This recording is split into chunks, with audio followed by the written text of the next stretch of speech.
É um prazer poder estar com os irmãos hoje à noite. A gente tem muito carinho pelo pastor Dione, pela família.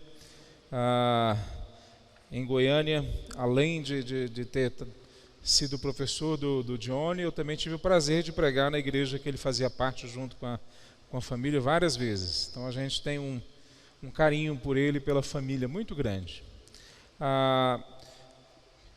Em primeiro lugar, queridos, eu queria dar os parabéns em nome da igreja que eu pastoreio, a Igreja Batista Calvário, em Goiânia. Mandar um abraço apertado para os irmãos e os parabéns pelos 27 anos como igreja. É um desafio a gente ser uma igreja fiel e centrada na palavra, como a gente tem visto que é a proposta dessa igreja que o pastor Dione tem liderado os irmãos. Eu também sou líder de uma agência missionária que a gente trabalha especialmente com formação de líderes. Aqui na Ásia, na Amazônia, estivemos há pouco treinando líderes ticunas e mais outras duas minorias étnicas na Amazônia. Estamos planejando abrir igrejas entre os quilombolas no norte do estado. Tem 2 povos não alcançados, tribos indígenas, aqui em Goiás, que ainda não tem pregação do evangelho, missionários dentro deles. E nós estamos planejando visitá-los ainda esse semestre. Então a gente pede para os irmãos orarem por isso. Quem sabe os irmãos podem irem junto com a gente de alguma forma, né?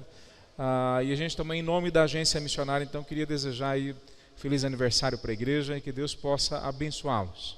Lá atrás tem um livro que a gente tem na agência missionária, nós que escrevemos, chama Cartas da China. Se você quiser conhecer mais sobre missões, sobre vocação, não só vocação no sentido de missões e de ministério pastoral, mas a sua vocação, o seu lugar no reino. Eu creio que ler esse livro vai ajudá-lo bastante. Então lá atrás, se você quiser, está à disposição dos irmãos lá. Queridos, é um desafio nós pensarmos o que significa vivermos no reino de Deus para a glória de Deus. Eu queria hoje à noite que a gente pensasse sobre relacionamentos, uma forma saudável de nós crescermos, ou crescendo de forma saudável.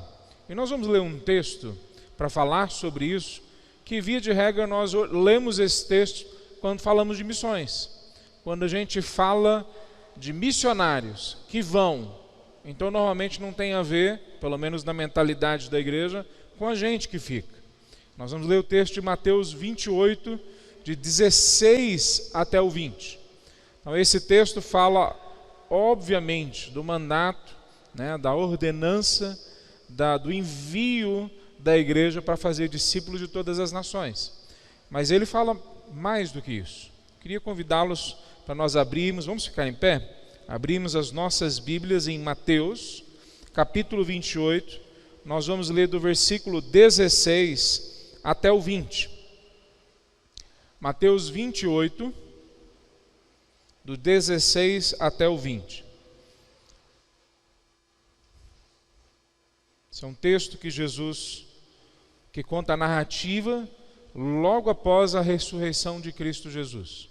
Estamos chegando no tempo da Páscoa, daqui a pouquinho nós vamos falar bastante sobre a ressurreição.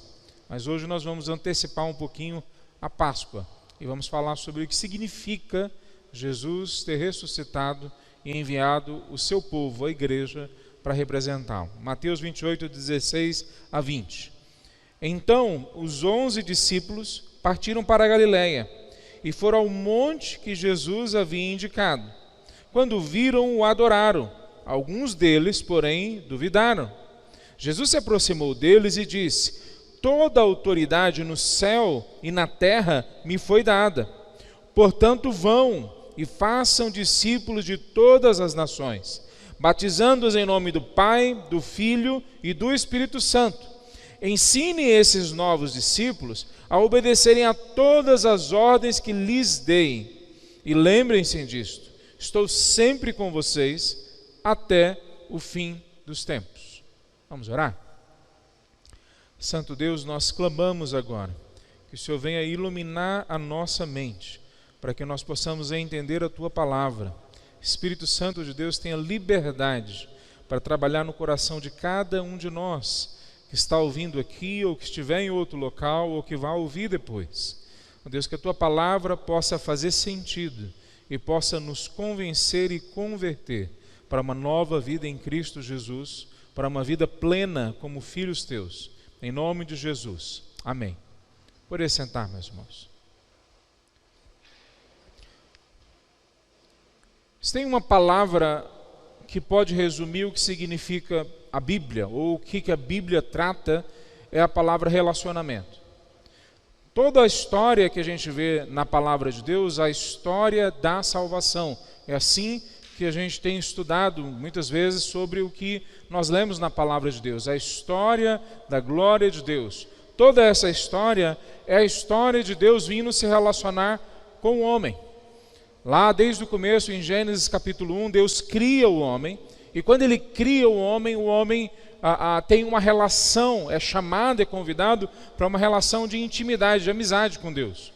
Todos os dias à tardezinha, Deus vinha, a gente não sabe que horas, mas talvez seria as nossas 5 horas da tarde, Deus vinha para andar no jardim junto com Adão. A gente sabe que eram todos os dias, porque um dia, em Gênesis 3, nós vemos que Deus vem até aquele local, até o jardim do Éden, e quando Ele vai procurar Adão, quando Ele vai encontrar com Adão, Adão não está ali. E Deus fala, naquele momento, aonde está você? Pergunta, cadê Adão? Onde você está? É lógico que Deus sabia onde Adão estava. O que Deus estava, naquele momento, promovendo no coração de Adão, é que Adão parasse e pensasse, o que eu estou fazendo longe de Deus? No texto em hebraico, que é a língua que é escrita, o tempo verbal afirma para nós que Deus fazia aquilo todos os dias. Quer dizer, não é que Deus fez uma vez e aí na segunda vez que Ele vai, Adão não está mais ali.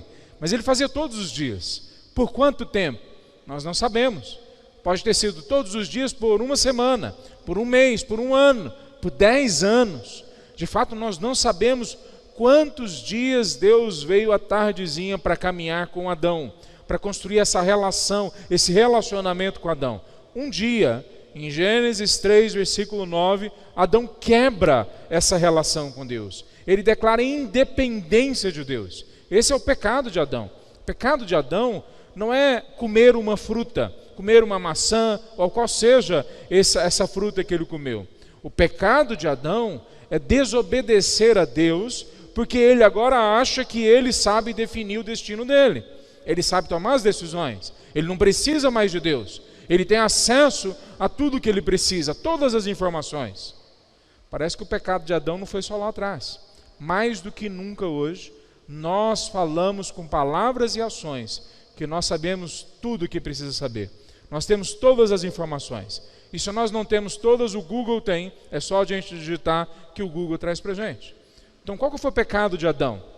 O pecado de Adão foi declarar a independência de Deus. E dali em diante, nós começamos a perceber um plano sendo concretizado, sendo mostrado, sendo articulado dentro da história. Ainda em Gênesis 3, Deus já fala, naquele momento, que a serpente seria ferida, o filho da mulher pisaria a cabeça da serpente.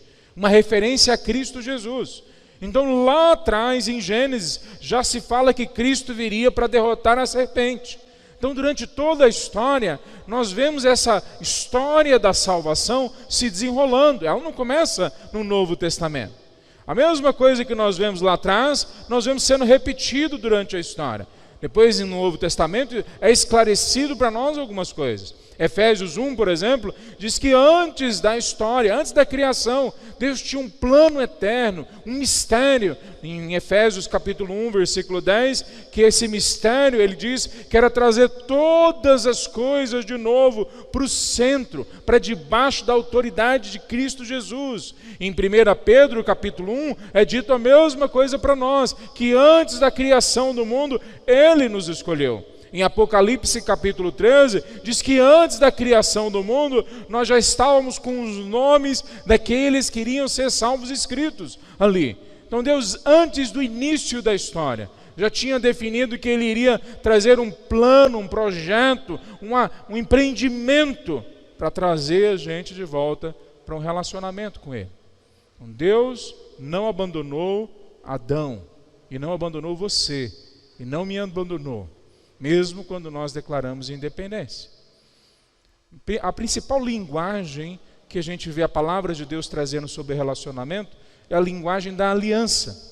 Desde Noé lá atrás, através do arco-íris, depois pintado no céu, Deus mostra a sua aliança com mais clareza. Depois em Gênesis 12, Deus faz uma aliança com Abraão e fala: através de você, todas as famílias, todas as etnias, mais de 16 mil etnias da terra vão ser abençoadas por causa ou da mesma forma que Abraão lá atrás. Depois, um pouco depois, em Êxodo 20, depois 24, 34, é feita a aliança mosaica, onde agora, além de entender a aliança feita com Abraão, que iria alcançar todas as etnias, agora na aliança mosaica, nós entendemos o caráter de Deus. Quem que é Deus? Um dia desses, estava conversando com algumas pessoas, e elas falaram: como é difícil ler o livro de Levítico, tantas genealogias, tantas repetições. E eu falei para eles, fiz uma pergunta: você sabe qual é o principal versículo, o versículo que Jesus mais gostava? E eles pararam e pensaram, ninguém sabia. É lógico que é um chute, mas é um chute baseado em informações. Qual é o versículo que Jesus mais cita no Novo Testamento? Levítico, capítulo 19, versículo 18. Ame o seu próximo como a você mesmo. Quando a gente começa a olhar o Pentateuco, os 5 primeiros livros, especialmente depois que a lei é entregue, nós percebemos que a aliança mostra o caráter de Deus. É um Deus bondoso, misericordioso, gracioso, que redime a gente. Em Gênesis capítulo 15, Deus demonstra claramente, Ele pinta dentro da história o que tipo de processo de aliança que Ele quer com a gente. Lá em Gênesis 15, Ele faz um processo que todos conheciam. Ele corta alguns animais no meio, separa as bandas dos animais, um para cada lado, e deixa um rastro de sangue, bastante sangue. Imagina, uma vaca, um cordeiro sendo partido e você corta no meio, o que fica aqui no meio? Sangue. Essa era a forma que os vassalos e suzeranos faziam um pacto, faziam uma aliança. E aí eles cortavam os animais e passavam no meio. Quando eles passavam no meio juntos, eles estavam dizendo: quem quebrar o pacto, quem pisar na bola, vai pagar com seu próprio sangue, assim como esses animais. E Deus manda Abraão cortar os animais, preparar o ambiente para ser assinado o pacto, a aliança, ia ser assinada com sangue. Mas na hora de passar no meio dos animais, Deus passa sozinho.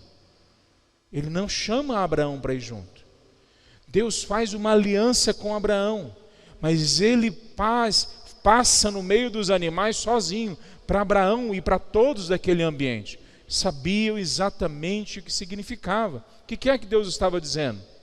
O dia que você pisar na bola, o dia que você não cumprir, não seguir a aliança que eu faço com você, o dia que você não respeitar os relacionamentos, o meu relacionamento contigo e os relacionamentos que eu te apresento como necessários para a sua vida, o dia que você não me seguir mais, quem vai pagar pelo seu pecado vai ser eu, não vai ser você.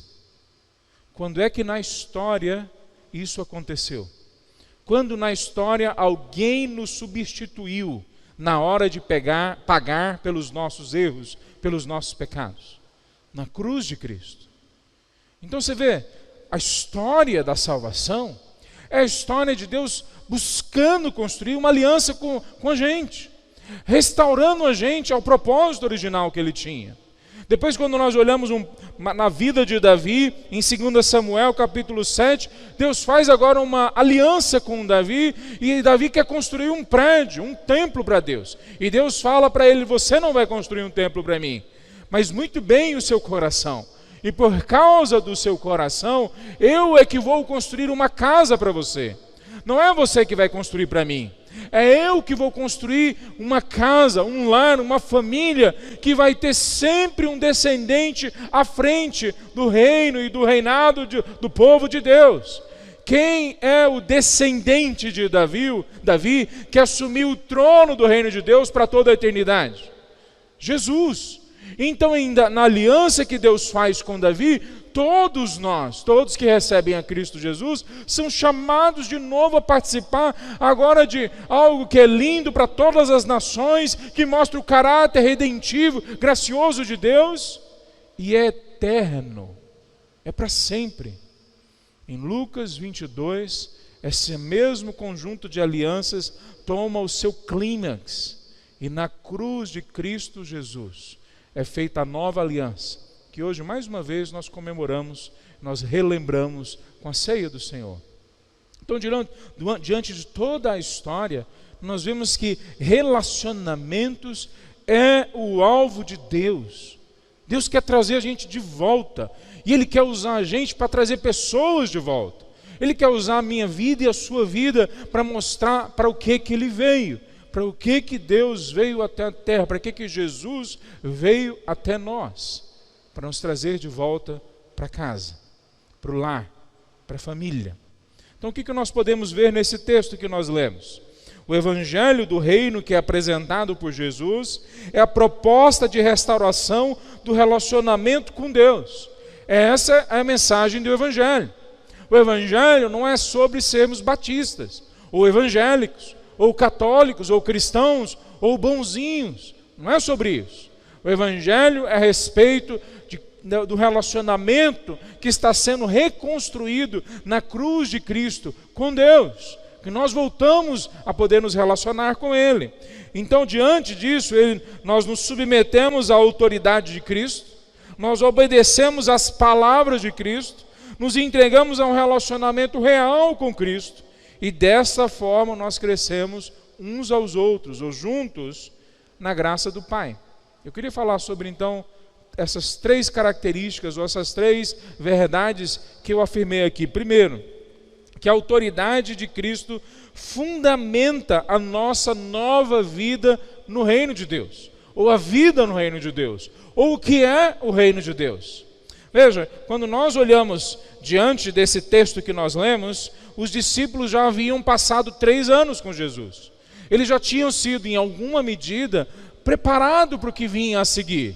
Eles tinham sido preparados para abandonar as expectativas que eles tinham antes. Eles tinham sido preparados para aprender um conjunto de conceitos, de verdades, que eles teriam que depois não só vivê-las, mas ensinar outras pessoas a viver aquilo. Mas algumas coisas eles não tinham ainda entendido. O preparo que eles receberam ainda não tinha amadurecido dentro do coração deles. E aí, diante desse momento, quando eles encontram a Cristo Jesus, logo depois da ressurreição, e veja, não é algo tão fácil assim. Se vocês olharem os versículos anteriores, no capítulo 28, todo mundo que fica sabendo que Jesus ressuscitou, fica com medo. Os guardas ficam com medo, as mulheres ficam com medo, todos estão com medo. Será que é um fantasma? Será que alguém roubou o corpo de Cristo? Será que isso vai trazer mais perseguição em série? Será que o fato do corpo de Jesus não estar enterrado, não está ali naquela caverna que eles usavam como túmulo, se ele não está ali, será que isso significa que Roma vai atrás agora dos discípulos de Jesus? Então há um medo no coração deles. E quando eles chegam diante de Jesus, no versículo 16, nós lemos que os 11 discípulos foram até onde Jesus tinha indicado e quando o viram, o adoraram. Todos o adoraram. Mas alguns deles duvidam. Duvidam de quê? Do que eles estão duvidando? Quer dizer, para um pouquinho. Não pense tão rapidamente, como se fosse óbvio o texto. Do que eles estão duvidando? Duvidando que era Cristo Jesus? Eles andaram 3 anos com Cristo Jesus. duvidando que era uma pessoa de verdade, Jesus estava na frente deles. Eles provavelmente, porque era o costume judaico, abraçaram, beijaram o rosto de Jesus. Lembra a traição de Judas? Judas foi até Jesus e beijou o rosto. Por quê?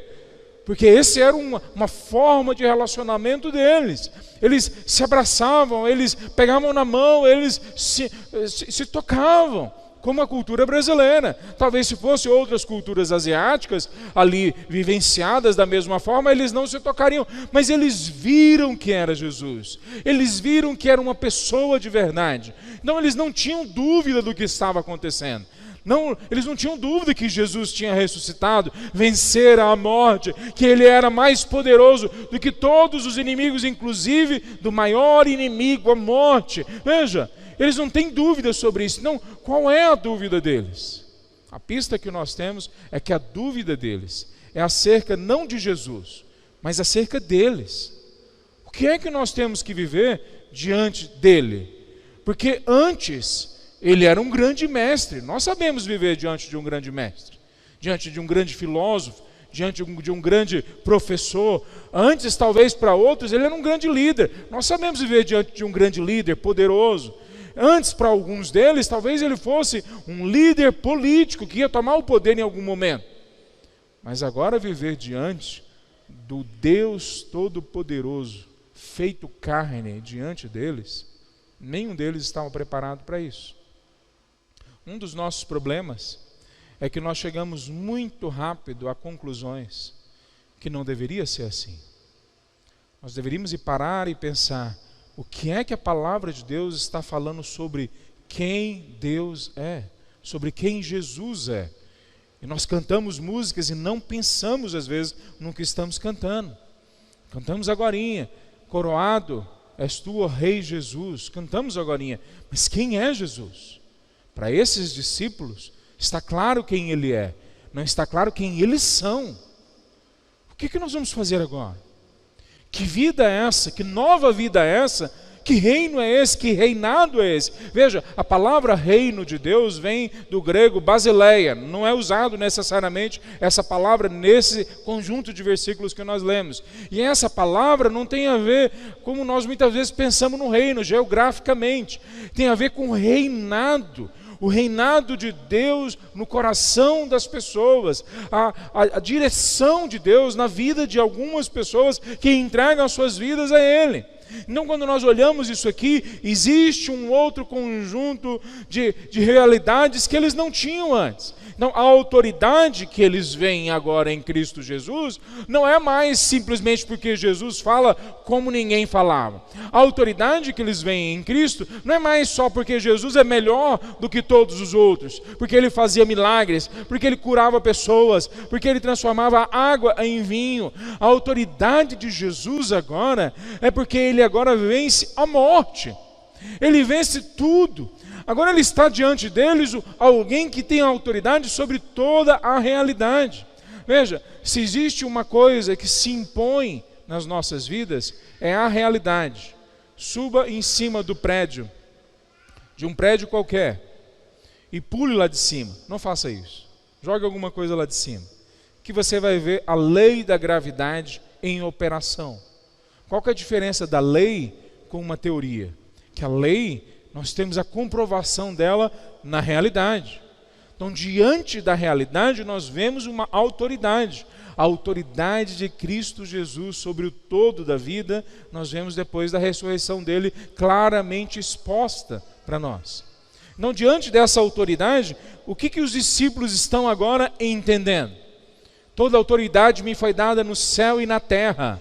Então agora vão a todas as nações, a todos os cantos, a todos os locais. O que ele está dizendo?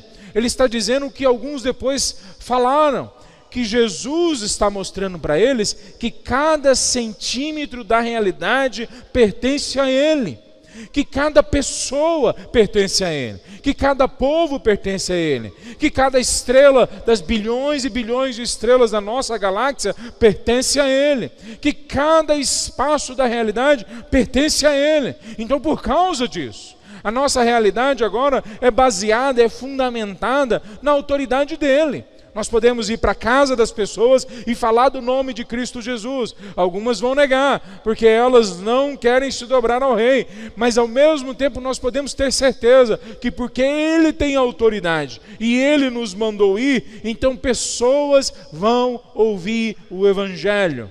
Pessoas vão aceitar o Evangelho. Pessoas de todas as tribos, línguas, raças e nações vão aceitar a autoridade de Cristo. Por quê? Porque é garantido para mim que Ele é o dono de toda a realidade.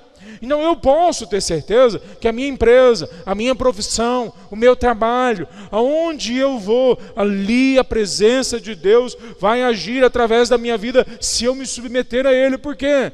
Porque Ele é Senhor do caiado, Ele é o Senhor do prefeito da cidade, Ele é o Senhor do Bolsonaro, Ele é o Senhor do Putin, Ele é o Senhor de todos ao redor do mundo, porque Ele tem toda a autoridade.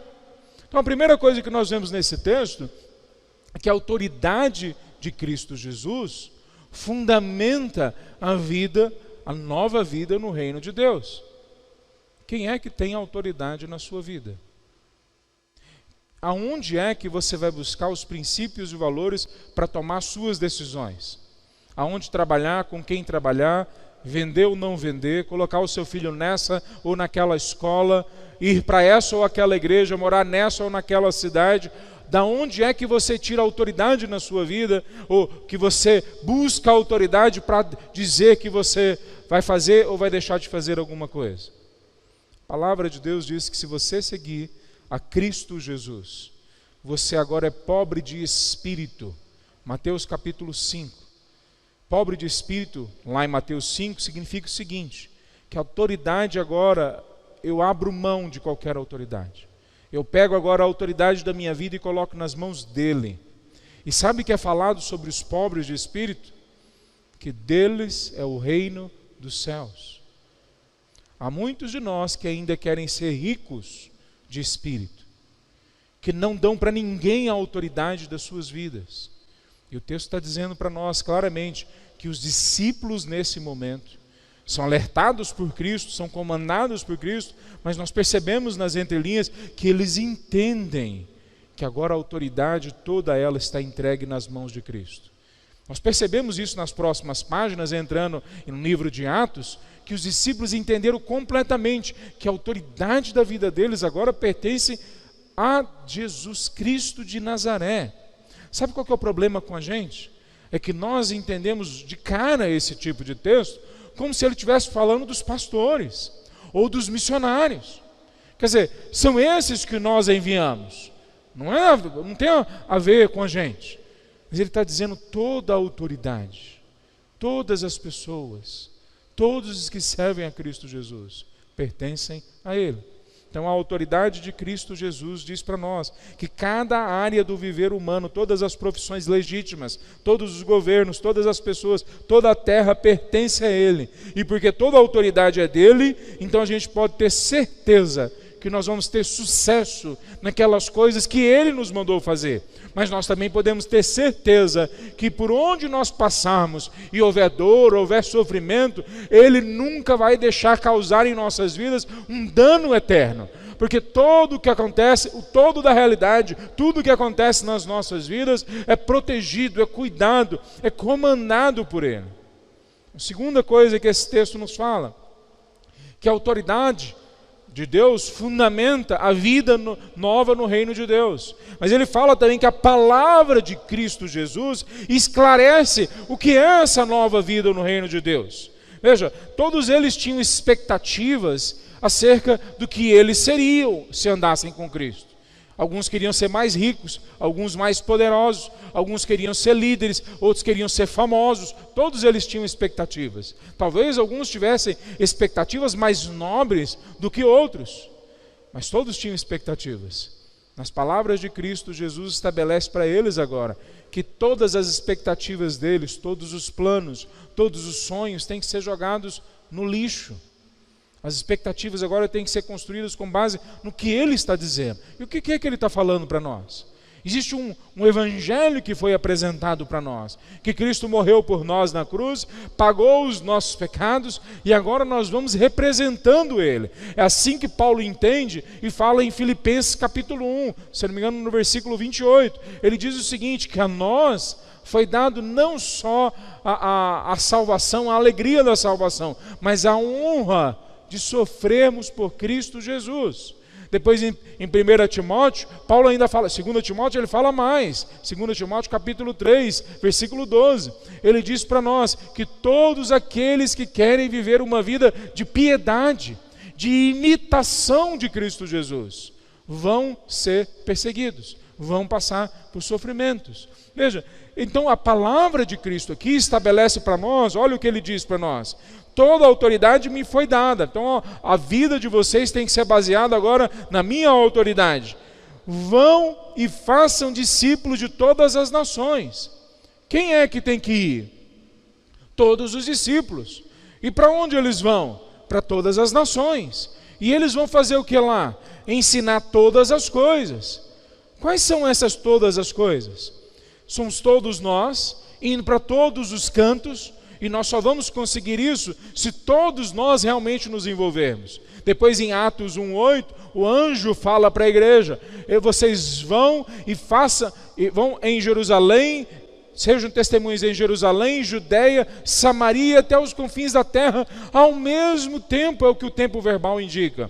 É a mesma coisa que Cristo está dizendo, quando todos nós entendemos a ação, então nós vamos fazer discípulos de todas as nações, então nós vamos ensinar a eles todas as coisas. O que são essas todas as coisas? Ensinar eles a serem batistas, a serem evangélicos, a serem cristãos, a serem bonzinhos, ensinarem a serem pessoas de verdade. Agora em Cristo Jesus, nós voltamos a ser humanos de verdade. Veja, Adão foi feito perfeito lá em Gênesis, lá no jardim do Éden. E ele perdeu a sua perfeição. Ele ainda tem a imagem de Deus, mas desfigurada. E agora a imagem de Deus é trazida de volta para ele. Se nós olhamos para trás, em Gênesis capítulo 1, versículo 28, é dito que Adão é o representante de Deus na terra, diante da criação. Em Salmo capítulo 8, versículo 5, é falado que o homem, eu e você, fomos criados um pouco abaixo de Elohim, é a palavra, um dos nomes para Deus. Nós somos criados um pouco abaixo de Deus. O que ele está dizendo? Que nós temos um poder sobrenatural, podemos sair voando igual o super-homem, que todos nós temos uma força diferente que outras pessoas não têm, não é isso. Ele está dizendo para nós que Deus é que comanda o universo. E nós estamos um pouco abaixo, porque nós somos co-governantes, co-regentes de Deus. E essa história toda vai culminar no Novo Testamento nesse texto que nós lemos. Lá em Gênesis 1, 28, o homem representa a Deus na criação. E agora ele multiplica a imagem de Deus, casando, formando família, tendo filhos, espalhando a imagem de Deus. Veja, lá atrás, a imagem de Deus estava no homem, ele ia por todos os cantos mostrando quem Deus era. Essa era a proposta. Agora em Mateus capítulo 28, nós lemos que nós vamos fazer discípulos de todas as etnias, isso implica dizer em toda a terra, que elas agora são feitas de novo, novo homem em Cristo Jesus. O que é que Jesus está falando em Mateus 28? Ele está falando a mesma coisa que foi falada para Adão em Gênesis 1, versículo 28. A mensagem nunca mudou. A mensagem é a mesma. Nós somos chamados para um relacionamento com Cristo. Nós somos chamados para representá-lo diante da criação, diante da sociedade, diante do mundo. Lá em Gênesis 1 era assim. Aqui em Mateus nós voltamos para o nosso propósito original. Então as palavras de Cristo esclarecem a nossa nova vida no reino de Deus. Eu sei que muitas pessoas querem uma religião fácil. Não é o cristianismo. Eu sei que muitas pessoas querem uma religião que traga um monte de bênçãos e ponto final. Não é o cristianismo. O cristianismo é a verdade acerca de que nós fracassamos como pessoas. E a gente não precisa ir longe para chegar a essa conclusão. É só a gente passar limpo o que nós fizemos de errado durante a semana. Nós fracassamos. O coração do homem é enganoso. A mensagem do Evangelho é que em Cristo Jesus nós vamos voltar a ser a proposta original, vamos voltar para o projeto original que Deus tinha para nós. Como? Seguindo as palavras do Mestre. Então, quem é que tem que fazer parte disso? Eu queria então chegar no terceiro ponto. Se a autoridade de Cristo Jesus fundamenta a nossa nova vida no reino de Deus, e se as palavras de Cristo esclarecem a nossa nova vida no reino de Deus, agora a gente pode ver que o relacionamento com Cristo empodera a nossa nova vida no reino de Deus. Veja, quando ele diz para nós que ensinem esses novos discípulos a obedecerem a tudo, e lembrem-se disso, eu estou com vocês até o fim dos tempos, ele está falando que nós vamos ter um relacionamento próximo, íntimo com ele, da mesma forma que Adão tinha com Jeová, com Deus Todo-Poderoso lá atrás. Agora ele está falando, aquilo que tinha lá, volta agora para vocês têm isso. Mas o que será que ele está querendo dizer com isso? Muitos têm o Salmo 91, a Bíblia aberta no Salmo 91 em suas casas, aonde diz, aquele que habita no esconderijo do Altíssimo, a sombra do Onipotente descansará. E se enganam, achando que porque o Salmo está aberto ali, vai trazer alguma bênção para a casa deles.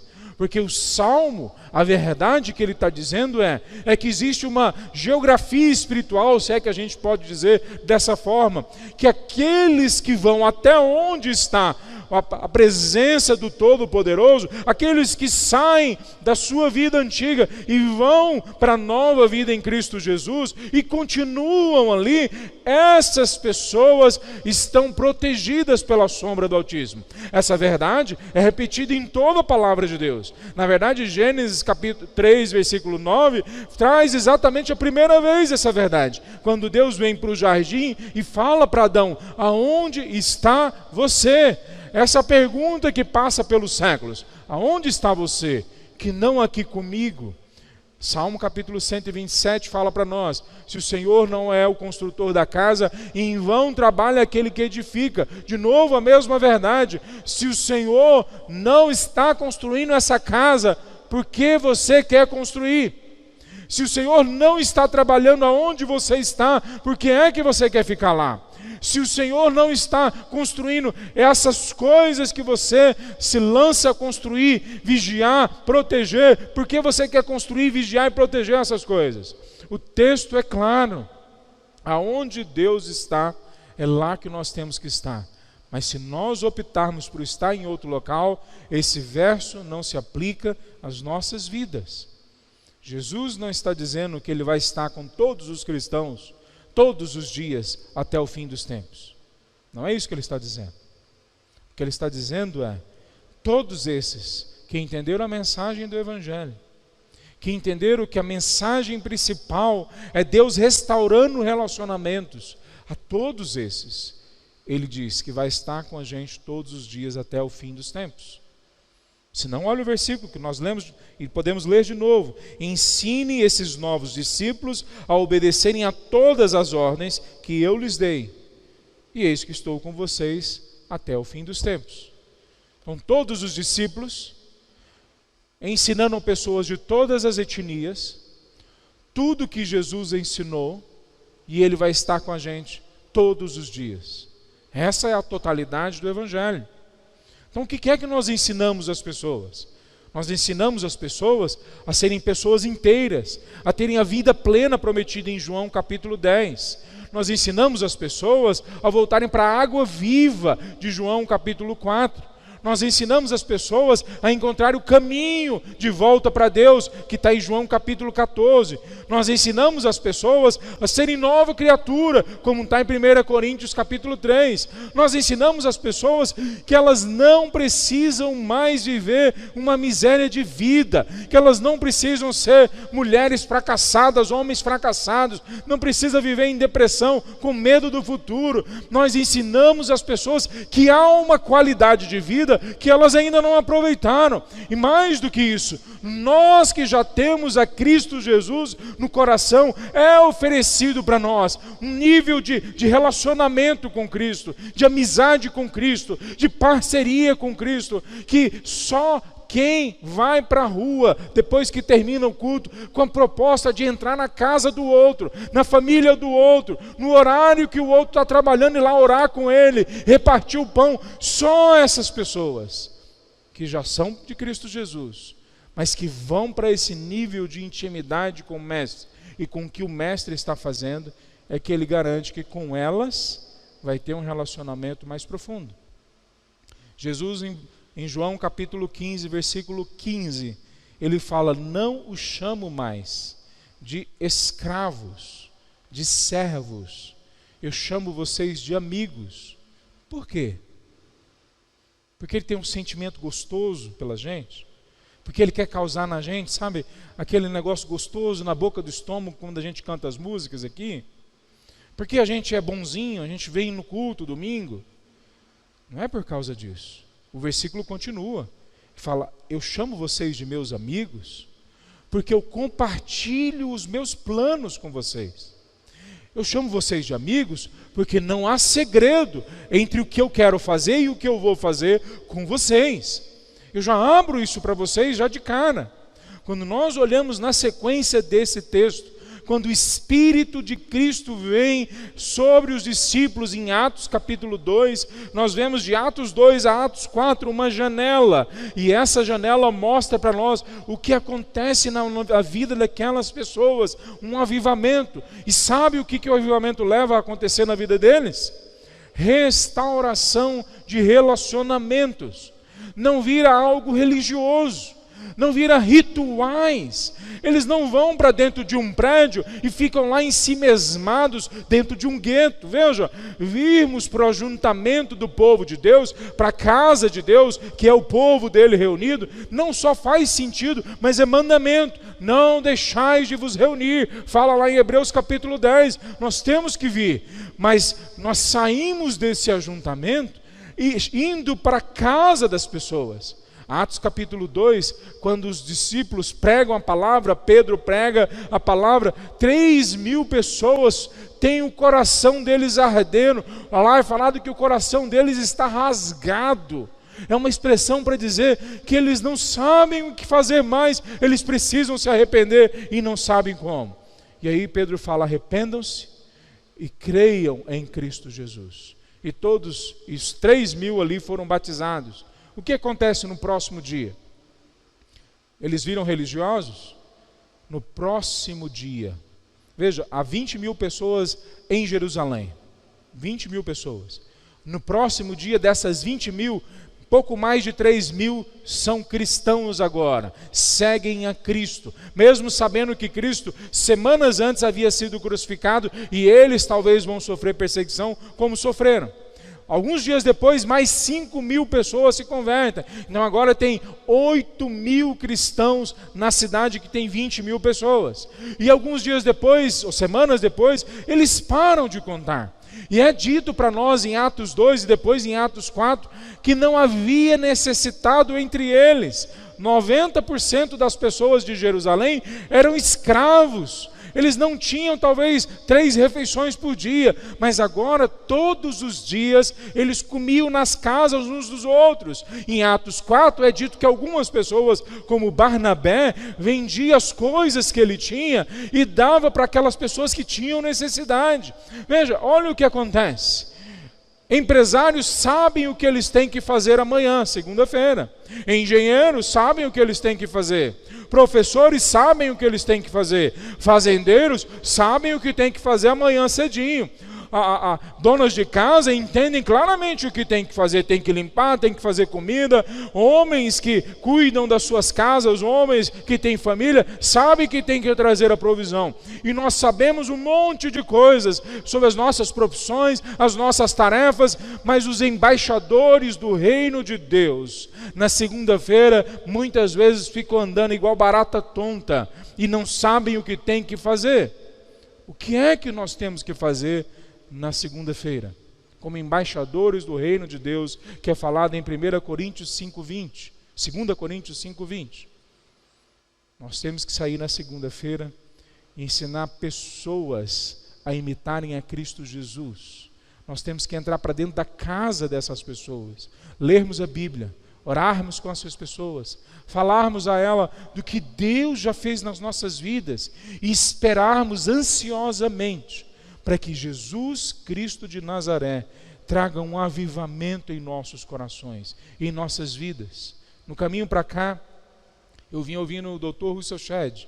Talvez alguns de vocês conheceram ele. Ele faleceu. Eu vim ouvindo uma gravação dele. E ele contou de uma igreja no norte do Brasil. Eu acho que é Santarém. Não tenho certeza da cidade. Que eles tinham 2.000 pequenos grupos. 2.000 pequenos grupos. Uma igreja local. Tinha 2.000 pequenos grupos.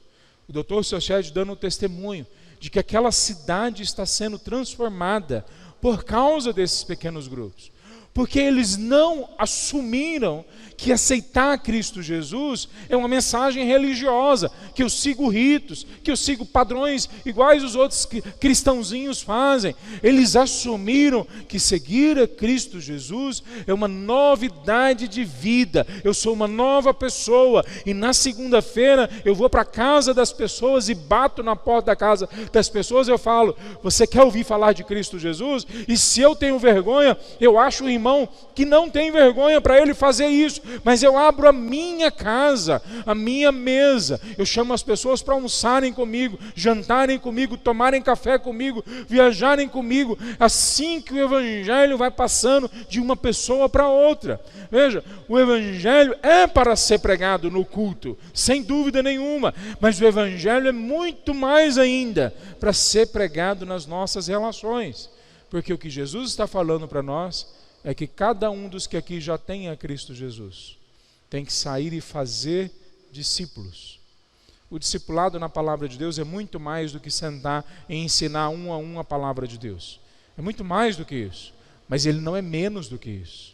Discipulado na palavra de Deus inclui pequeno grupo, inclui a escola bíblica, inclui o ajuntamento da igreja. O discipulado na palavra de Deus inclui o uso de todos os dons espirituais, de todos os exercícios e tarefas que nós podemos fazer para demonstrar a graça e a misericórdia de Deus.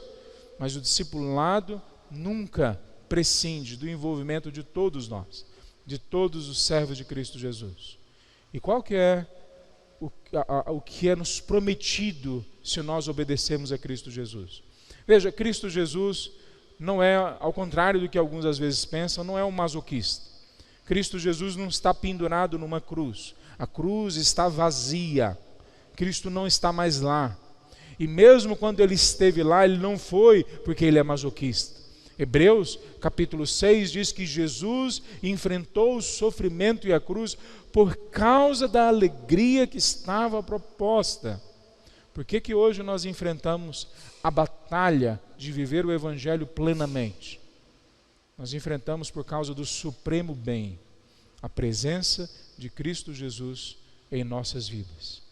Essa é o supremo bem que garante a nossa vida eterna, mas que garante uma vida plena nesse momento. Então eu queria concluir esse texto dizendo duas coisas. Primeiro, para você que já entregou a sua vida a Cristo Jesus, não olhe mais esse texto e outros como se estivesse falando de missionários, um grupo seleto que a gente envia para longe. Está falando de você. Jesus está falando: você é meu discípulo? Então tenho algo para você muito além do que você imagina, algo que vai fazer você experimentar grandezas e prazeres que você nunca imaginou fossem possíveis. Mas vai mudar a sua agenda, vai mudar a sua rotina, vai mudar as suas prioridades, vai mudar a sua percepção da realidade, porque agora a realidade pertence a mim, não mais a você. Então a primeira coisa que Jesus está dizendo para nós nesse texto é para você que já faz parte do povo de Deus: se renda completamente à mensagem do evangelho e se torne uma pessoa que leva o evangelho para a sua casa, para a sua rua, para os seus amigos. Faça um pequeno grupo na sua casa. Chame pessoas para andar com você no processo de discipulado. Se você não sabe discipular ninguém, não precisa se preocupar, porque o Espírito Santo nos ajuda naquilo que nós fracassamos. É só a gente orar, ler a palavra de Deus junto com a pessoa, Ele faz o resto. Porque não se engane, não é o pregador, por melhor que ele seja, que convence as pessoas, porque quem convence a pessoa do pecado, da justiça e do juízo é o Espírito Santo de Deus. O que Deus nos pede é obediência. Ele não nos pede que a gente se comprometa com o resultado. O resultado pertence a Ele. Ele pede da gente obediência.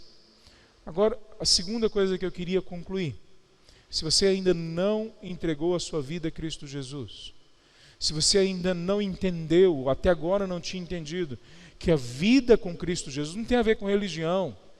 Se é católico, se é evangélico, se é batista, se é tradicional, pentecostal, sinceramente, se você morreu hoje à noite, isso não tem significado nenhum. Se Cristo voltar agorinha, estourar uma terceira guerra mundial e morrer a metade da população do mundo, ser ou não ser batista ou católico ou o que for, não tem nenhum único significado, zero de significado. O que traz o significado eterno é ser uma nova pessoa em Cristo Jesus. É assumir Ele como seu Salvador e o seu Senhor. É entender que Ele substituiu você na cruz. E agora Ele quer substituir você na vida. Ele quer viver em você uma vida que você não é capaz de viver. Ele quer habilitar você para ser o melhor pai, uma melhor mãe, um melhor filho, um melhor profissional, um melhor empresário, um melhor empregado. Ele quer habilitar você para ser uma pessoa inteira. Mas acima de tudo, Ele quer habilitar você para voltar para um relacionamento com Deus. Então, como que nós crescemos de forma saudável? Nós voltamos para a mensagem simples e clara, e até por causa disso mesmo, difícil, de nos submetermos completamente a Cristo Jesus. Não é que ela é difícil, ela é impossível. A fé vem pelo ouvir a palavra de Deus, Romanos capítulo 10, versículo 17. Mas a fé é um presente de Deus, Efésios capítulo 2, versículo 8. Então clame agora para Deus derramar fé no seu coração. E quem sabe você possa sair daqui com essa experiência renovada, ou talvez pela primeira vez construída em seu coração, de seguir a Cristo Jesus como discípulo dele, fazendo novos discípulos em sua casa e na casa dos outros. Vamos ficar em pé, meus irmãos? Que o Senhor possa ungir, encher, completar, transformar e também perturbar todos nós, até que a gente se volte completamente a Ele. Vamos orar? Senhor Deus, nós nos dobramos diante de Ti agora e nós clamamos, ó Pai, que o Senhor venha promover em nossos corações o desejo de sermos completamente obedientes a Ti, de entregarmos a nossa vida a Ti, de buscarmos, ó Deus, sermos exemplo e testemunha no poder do Espírito Santo, ó Deus, acerca do que é viver o Evangelho e acerca da novidade de vida que há no reino de Deus. Deus, eu não conheço as pessoas que estão aqui, que estão ouvindo, mas o Senhor conhece o coração de cada uma delas, sabe os medos, os temores. O Senhor sabe, Senhor Deus, aquelas pessoas que têm esperança de uma vida nova, mas que ainda não têm essa vida nova, ou aquelas que já tiveram uma demonstração, mas que querem muito mais. Eu te clamo, ó Pai, que o Senhor venha ouvir as orações daqueles que estão clamando agora, para que o Senhor venha agir na vida deles e derrama um verdadeiro avivamento no coração dessas pessoas, no coração dessa igreja aqui. Em nome de Jesus que nós oramos. Amém, Senhor Deus. Amém. Poder sentar, meus irmãos.